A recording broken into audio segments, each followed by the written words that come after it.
பிப்ரவரி 16. புனித ஒனேசிம்.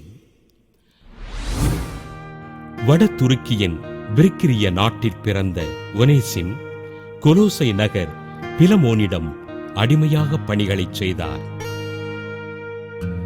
அடிமையாய் பணிகளைச் செய்ய இயலாத ஒனேசிம் பிலமோனிடமிருந்து தப்பித்து அவரது நண்பரான பவுலடியாரிடம் தஞ்சம் புகுந்தார். ஆண்டவர் இயேசுவின் மீது அன்பு கொண்டு பவுலடியாரின் திருக்கரங்களால் திருமுழுக்கு பெற்றார்.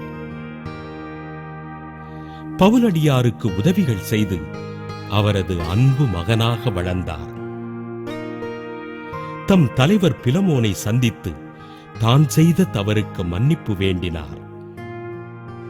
ஆண்டவரின் நற்செய்தியினை அறிவித்த ஒனேசிம் திருத்தூதர் திமோத்தேயுவின் மறைவுக்குப் பின் எபேசு நகரின் ஆயராக தேர்ந்தெடுக்கப்பட்டார்.